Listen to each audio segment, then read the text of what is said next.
Welcome to news talk with VD Sameer. Bihar में assembly election जो है वो संपन्न हो चुका है। रिजल्ट हमारे सामने है। इस बिहार चुनाव के अंदर बसपा सुप्रीमो बहन मायावती ने फ्री हैंड दिया था आकाश आनंद को। आकाश आनंद ने फील्ड के अंदर लगभग 6 महीने बिहार के अंदर बहुत जबरदस्त काम किया था और स्पेशली लॉन्ग टर्म जो एक स्ट्रेटजी बनाई बहन जी ने, उसके अंतर्गत एससी, ओबीसी और मिनॉरिटी इस सेगमेंट के अंदर बहुत ज़्यादा काम किया आकाश आनंद ने। नतीजे हमारे सामने हैं। एक बार फिर से सुशासन बाबू की सरकार है। लेकिन आज हम इस वीडियो के माध्यम से चर्चा करने जा रहे हैं कि साइड इफेक्ट रिजल्ट जो आया है वो रिजल्ट लॉन्ग रन में किस राजनीतिक दल को क्या क्या एडवांटेज देने जा रहा है, कौन सा दल आगे सही डायरेक्शन में बढ़ेगा और कौन सा इस तरह का राजनीतिक दल है जिसकी राजनीति ही खत्म हो जाएगी बिहार में। उस बिंदु को लेके मैं सिलसिलेवार आपके साथ चर्चा करूंगा बिंदुवार इस तरीके से, ताकि ईजिली आप अंडरस्टैंड कर पाएं जो पॉलिटिकल ग्राउंड है बिहार की। तो 243 सीट्स हैं बिहार के अंदर। भारतीय जनता पार्टी और जो जनता दल यूनाइटेड का गठबंधन था, यानी एनडीए अलायंस, उसके अंदर भारतीय जनता पार्टी, जनता दल यूनाइटेड, चिराग पासवान मांझी साहब की पार्टी ने, कुशवाहा साहब ने बहुत ज़बरदस्त परफॉर्मेंस की और जो एनडीए गठबंधन है उसने बिल्कुल सिमट के रख दिया महागठबंधन इंडिया अलायंस को। 25 सीटों पे सिमट के रह गई आरजेडी। कांग्रेस जो है वो तो बिहार में 1990 से ही शून्य पे है। यानी बिहार के अंदर जो कांग्रेस है वो बहुत ही रिस्ट्रिक्टेड एरियाज के अंदर उनका इन्फ्लुएंस है। हालांकि सीटें वो ज़रूर कुछ चंद जीत जाते हैं, लेकिन इन्फ्लुएंस जो है वो उनका बहुत रिस्ट्रिक्टेड एरिया के अंदर है। जन स्वराज पार्टी, जिसको लेके बड़े बड़े दावे किए थे प्रशांत किशोर ने, वो अपना खाता ही नहीं खोल पाए। बसपा को भी एक ही सीट मिली, रामगढ़ से बसपा का जो कैंडिडेट था वो जीता। यानी सीट बसपा को भी एक ही मिली आउट ऑफ 243 सीट्स।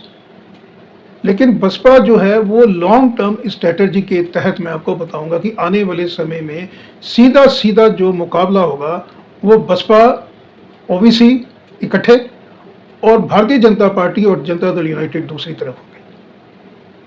ये मैं आपको बिंदुवार तरीके से बताऊंगा ये किस तरह से संभव होगा।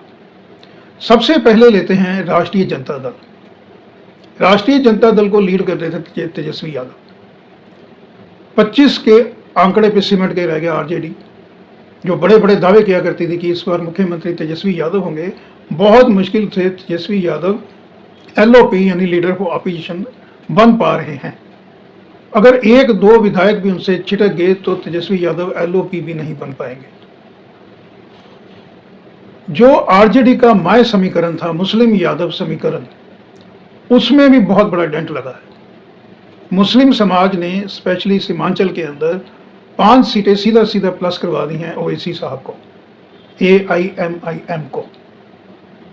इसके अलावा मुस्लिम समाज ने जो सेंटर बिहार है इसके अलावा मैं ईस्ट बिहार की बात भी करूंगा, मुस्लिम समाज डाइवर्ट हुआ है टुवर्ड्स जनता दल यूनाइटेड। तो ये तो था एम का, मुस्लिम समीकरण का एम फैक्टर। वाई यानी यादव भी छिटका है आरजेडी से। रीजन बिल्कुल साफ स्पष्ट है कि जो एक नैरेटिव बनाया प्रशांत किशोर ने बिल्कुल फील्ड में जाके कि एक नोवा पास जो है यानी तेजस्वी यादव, क्या यादव जो बात करती है आरजेडी बार यादव की, क्या आरजेडी के पास कोई भी पढ़ा लिखा यादव इस तरह का कैपेबल नहीं है जो लीड कर पाए आरजेडी को। यानी फैमिली वंशवाद को लेकर जो टारगेट किया था स्पेशली प्रशांत किशोर ने, वो नीचे तक पेनिट्रेट किया और यादव समाज भी 35 साल के बाद मुस्लिम यादव दोनों जो हैं वो कहीं ना कहीं शिफ्ट हुआ वोट ये bank towards Janata Dal United. आने वाला समय जो है वो आरजेडी के लिए बहुत ज़्यादा मुश्किलात उनको देखनी पड़ेगी। एक तो कुछ कोर्ट केसेस हैं करप्शन को लेके, लालू यादव तो कन्विक्ट हो चुके हैं, वो चुनाव लड़ नहीं सकते हैं। जो तेजस्वी यादव हैं उनके ऊपर भी जो लैंड फॉर जॉब स्कैम था उसकी तलवार लटकी हुई है। तो बहुत ज़्यादा जो है वो आने वाला समय बहुत ज़्यादा जो है वो चुनौती भरा रहेगा आरजेडी के लिए। अब बात करते हैं बसपा की। बसपा को इन द लॉन्ग रन जो स्ट्रेटजी बनाई बहन जी ने उसका क्या फ़ायदा होगा और किस तरह से बसपा ओबीसी इकट्ठे होकर भारतीय जनता पार्टी जनता दल यूनाइटेड को फाइट देंगे। एक सीट फिलहाल बसपा के पास है, 5 सीटें ओवैसी साहब की पार्टी ने जीत ली। अब ये जो माय समीकरण है मुस्लिम यादव, इसके अंदर से मुस्लिम समाज तो बहुत ज़्यादा फेवर करेगा आने वाले समय में, आप देखिएगा ओबीसी को। और जो एससी समाज है अलॉन्ग विद एसटी और मुस्लिम में मुस्लिम समाज तो अगर थोड़ा सा छोड़ते हैं हम, क्योंकि मुस्लिम समाज में पेनिट्रेट करेंगे ओवैसी, अगर वुमेन वोटर लेते हैं तो उनका भी झुकाव स्पेशली जो रूरल बिहार है वो बसपा की तरफ आप देखिएगा कि आने वाले समय में वो शिफ्ट होगा। आप ये देखिए कि इस वक्त अगर हम एससी एसटी और माइनॉरिटी मुस्लिम समाज का जोड़ लगाते हैं तो बिहार के अंदर 19.65 जो परसेंटेज है ये एससी समाज की है, एसटी समाज का है 1.68% और माइनॉरिटी मुस्लिम समाज का है 17.70%। ये टोटल गणित 39% के ऊपर बैठता है। यानी ये जो 39% की टैली है, वोट शेयर है, ये सीधा सीधा जा सकता है बहन जी को और ओवैसी को, और इनके गठबंधन इनका बनने के बहुत ज़्यादा चांसेस हैं बिहार के अंदर। अब उसका भी रीज़न देखिए, ओवैसी जो है वो कहीं ना कहीं उनको समझा जाता था एंटी हिंदू पार्टी, जो उनकी सोच समझ थी। लेकिन ऑपरेशन सिंदूर में जिस तरह से ओवैसी ने स्टैंड लिया प्रो इंडिया और एंटी पाकिस्तान का, उसके बाद लगभग पिछले 7-8 महीने के वक्फे में बहुत ज़्यादा पॉपुलैरिटी ग्राफ ओवैसी का AIMIM का बड़ा है। मुस्लिम समाज तो उनके साथ पहले भी था, लेकिन कहीं ना कहीं जो हिंदू समाज है वो भी अब ओवैसी की तरफ उस तरह से नहीं देखता है जिस तरह से पहले देखा करता था, स्पेशली जो उनका स्टैंड रहा ड्यूरिंग ऑपरेशन सिंदूर और उसके बाद लगातार। तो ओवैसी की जो ज़मीन है वो हैदराबाद तेलंगाना से आगे बढ़ती जा रही है, बिहार, महाराष्ट्र, और आप आने वाले समय में देखिएगा कि बंगाल और उत्तर प्रदेश के अंदर भी जो ओवैसी हैं वो काफ़ी ज़्यादा नुकसान पहुंचाएंगे वहाँ की रीजनल पार्टीज़, यानी मायावती को और अखिलेश यादव को। अब बहन जी के साथ जो है वो ओवैसी का जो अलायंस है उनके सबसे बड़ा बनने का कारण यही है कि जो ओवैसी ने एंटी हिंदू और एंटी इंडिया स्टैंड छोड़ा है, उसको लेके अब वो जो एक मन मुटाव था बिटवीन टू कम्युनिटी वो बिल्कुल सॉर्ट आउट हो चुका है। और इसी को लेके, और जिस तरह से आप डेवलपमेंट का बातें कर रहे हैं ओवैसी सर्व समाज की रचना की across the party line, across the जो सेक्शन है समाज के, उनको लेके, तो ये मायावती जी का और ओवैसी का जो है वो गठबंधन लगभग आप तय मानिए in the long run in Bihar. तो जैसे मैंने आपको बताया कि 39% ये वोट बैंक बनता है। बसपा ने जो कॉन्सेंट्रेट किया है, जो इस चुनाव के अंदर जो मेहनत की है, आकाश नंद ने, सीट तो मैंने आपको बताया 1 मिली है, लेकिन पेनिट्रेशन जो हुई है समाज के अलग अलग सेगमेंट में वो देखने लायक है। उसको एप्रिसिएशन मिलना चाहिए आकाश नंद ने जिस तरह का काम किया है। तो मैं आपको बताना चाहूँगा गया, रोहतास, नॉर्थ बिहार के अंदर जो मिथिला है, तिरहट है, ईस्ट के अंदर जो सीमांचल है उसके अंदर बहुत ज़्यादा बेनिफिट होगा बसपा को जब इनका अलायंस होगा ओवैसी के साथ। इसके अलावा भोजपुर, किशनगंज है, कटिहार है, अरैया, पूर्णिया, और सीमांचल कोसी में जो बेल्ट आगे एक्सटेंड होती है, सिवान, गोपालगंज, ये लगभग 100 से 125 विधानसभा के जो सेगमेंट है सीधा सीधा इन्फ्लुएंस करेगा बसपा का और AIMIM का अलायंस। और इनका सीधा का सीधा मुकाबला ही अब होगा भारतीय जनता पार्टी और जो जनता दल यूनाइटेड का गठबंधन है जिसमें चिराग पासवान साहब भी शामिल हैं उनके साथ। यानी मुकाबला जो पहले हुआ करता था NDA वर्सेस इंडिया, आप देखिएगा कि आने वाले समय में ये हो जाएगा बहन मायावती AIMIM का alliance versus BJP and Janata Dal United along with Chirag Paswan, ये एक तरफ होंगे। यानी जो पुराना सिनेरियो था उसके अंदर से कांग्रेस और आरजेडी जो है इसका पत्ता बिल्कुल साफ हो जाएगा आने वाले समय में बिहार के अंदर से। सबसे बड़ा जो डेंट लग रहा है वो आरजेडी को लग रहा है। आरजेडी जिस तरह से एक तो जंगल राज जो लालू यादव राबड़ी देवी का राज था उसकी संज्ञा दी गई है जंगल राज की। एक तो ये जंगल राज का जो नैरेटिव है उसको लेके जो यूथ वोटर है और स्पेशली जो महिलाएं हैं वुमेन वोटर हैं वो लगातार इंटैक्ट रही हैं नीतीश बाबू के साथ, क्योंकि जिस तरह से लॉ एंड ऑर्डर की पोजीशन हुआ करती थी 1990 से लेकर 2005 जब लालू यादव राबड़ी देवी की सरकार हुआ करती थी उसमें नो डाउट बहुत ज़्यादा सुधार वहाँ पे आया है। तो आरजेडी का जो फॉर्मेशन हुआ था जिसका जो बेस था वो माय था वो बिल्कुल छुटक गया है। इस चुनाव ने बता दिया है कि बिहार जो है दे वांट डेवलपमेंट। बिहार के अंदर जो बिहार के लोग हैं वो अब जो जाति की धर्म की राजनीति है उससे ऊपर उन्होंने वोट दिया है, यानी बिहार के डेवलपमेंट को लेके जो वहाँ का प्लान हो रहा है लॉ एंड ऑर्डर को ऊपर, वुमेन एम्पावरमेंट के ऊपर। वंचित समाज ने भी इस बार कहीं ना कहीं बिल्कुल मोहर लगाई है आरजेडी के अगेंस्ट। कहीं ना कहीं ये आरजेडी के साथ हुआ करता था वोट बैंक, ये भी अब आरजेडी से श्रिंक हो गया। तो बिहार के अंदर आने वाले समय में ऑल्टरनेटिव जो बचेगा दबे कुचले वंचित समाज यानी एससी समाज एसटी समाज और जो इकोनॉमिक वीकर सेक्शन है जनरल कैटेगरी के और ईबीसी जो है वीकेस्ट जो वोट बैंक है जो नीतीश बाबू के साथ इंटैक्ट था उसके अंदर भी पेनिट्रेट करेगी बसपा। यानी जो बसपा का जन आधार है वो लगभग बिहार के अंदर 150 से 175 सीटों पे इन्फ्लुएंस करेगा। इतना ज़्यादा सेगमेंट जो है वो बढ़ जाएगा आने वाले 2-3 साल में ही हमको बिहार के अंदर देखने को ये मिलेगा। यानी मोटा मोटा बिहार के अंदर से आरजेडी और कांग्रेस का हो जाएगा सफाया। इनकी जगह पे जो है वो बीएसपी बहुजन समाज पार्टी और एआईएमआईएम वो जगह को फिल करेंगी। ये वॉक्यूम पॉलिटिकल वॉक्यूम है, ये दोनों दल वो पूरा करेंगे। इनके बीच में अलायंस होगा। आप मान के चलिए आने वाले कुछ महीनों में ही ये अलायंस जो है वो संभव है और इनका सीधा सीधा मुकाबला होगा भारतीय जनता पार्टी और जनता दल यूनाइटेड के साथ अलॉन्ग विद चिराग पासवान, मांझी जी, कुशवाहा जी। लेकिन जो एडिड एडवांटेज मिल सकता है बसपा को और एआईएमआईएम को वो ये मिल सकता है कि जो जनता दल यूनाइटेड का वोट बैंक है कुर्मी और इसके अलावा हम कुशवाहा भी लेंगे जो एनडीए का वोट बैंक है अलॉन्ग विद जो रूरल वुमेन वोटर है स्पेशली, इसके अंदर जो आकाश आनंद ने अभी 6 महीने काम किया है बिहार के अंदर 24/7 वो डेफिनेटली नीचे तक पेनिट्रेट हुआ है बसपा का मैसेज।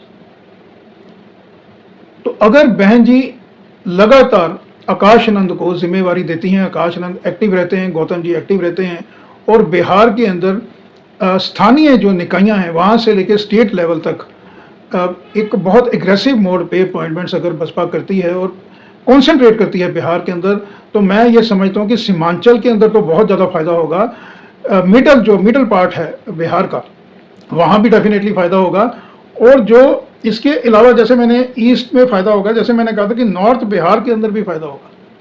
यानी नॉर्थ बिहार के अंदर सीधा सीधा नुकसान हो सकता है भारतीय जनता पार्टी को।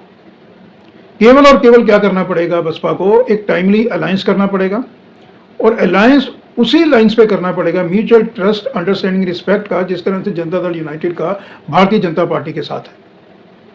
यानी जो कमिटमेंट है पॉलिटिकल कमिटमेंट, आप देखिए कि लगातार भारतीय जनता पार्टी के जो सीटें हैं वो अंकगणित बेटर बैठता है जनता दल यूनाइटेड से। यानी जनता दल यूनाइटेड सीटों के मामले में वहाँ पे पीछे है, लेकिन जो एक एग्रीमेंट करार हो गया प्री पोल की कुछ भी हो जाए, chief minister Bharatiya Janata party ने अनाउंस किया था वो नीतीश बाबू ही रहेंगे। इसी तरह का म्यूचुअल ट्रस्ट अंडरस्टैंडिंग का अलायंस होना चाहिए बिटवीन एआईएमआईएम और बसपा के बीच में। अगर ये ट्रस्ट बन जाता है तो ये आप यकीन मान के चलिए कि जैसे मैंने आपको बताया एससी एसटी और माइनॉरिटी ये तीनों का मुस्लिम समाज का अंकगणित 39% बैठता है।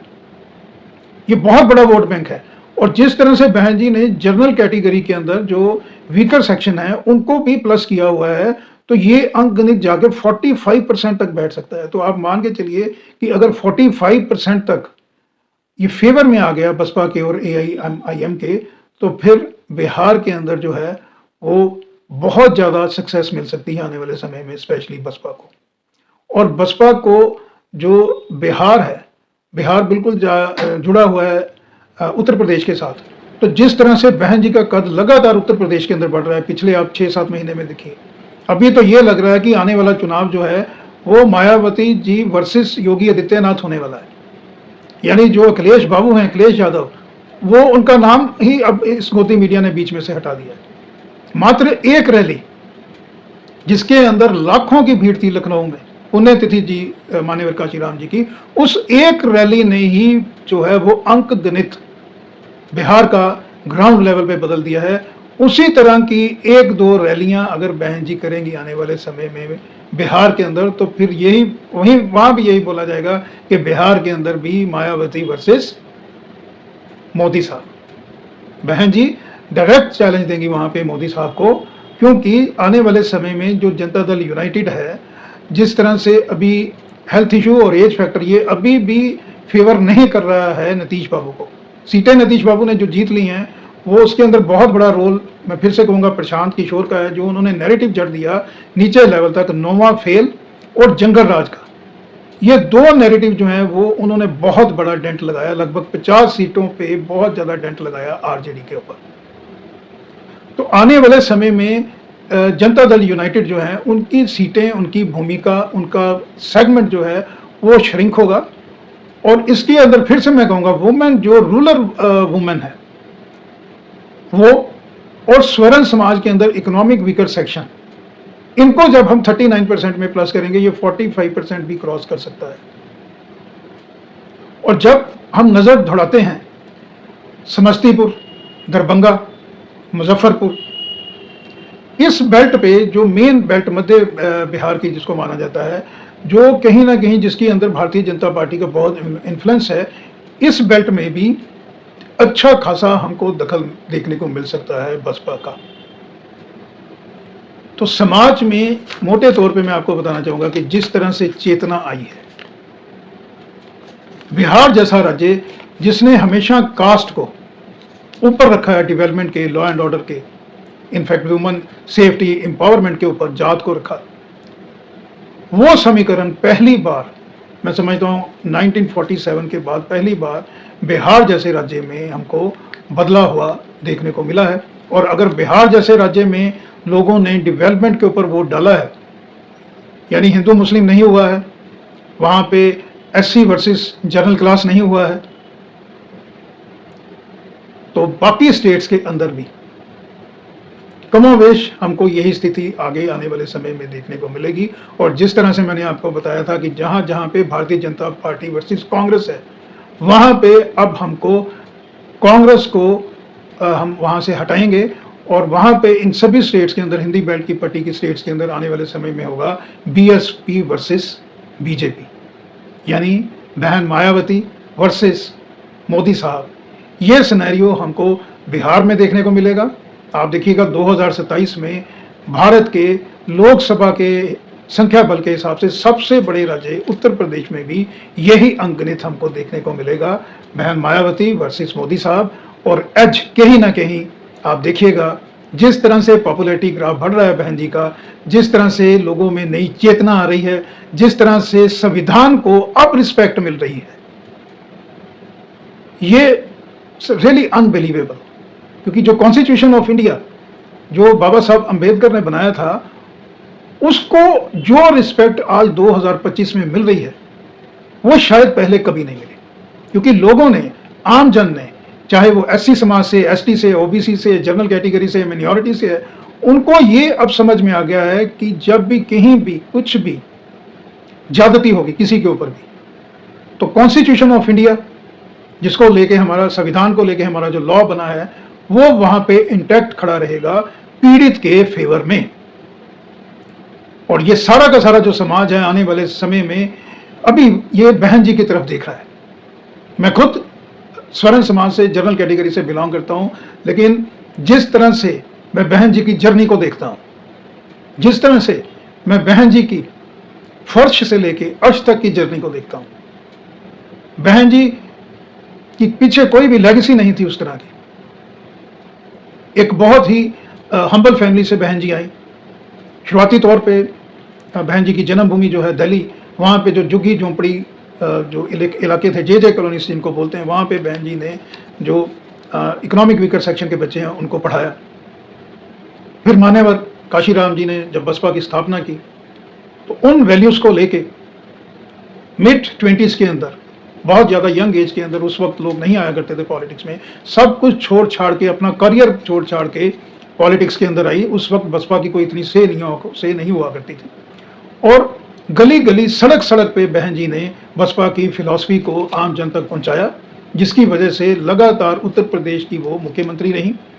और 2007 से 2012 का जो टेन्योर था बहन जी का, सोशल इंजीनियरिंग को लेके, समाज के हर वर्ग को लेके जो सरकार चलाई थी बहन जी ने, उसको आज भी कहीं ना कहीं उत्तर प्रदेश का जनमानस सल्यूट करता है, याद करता है।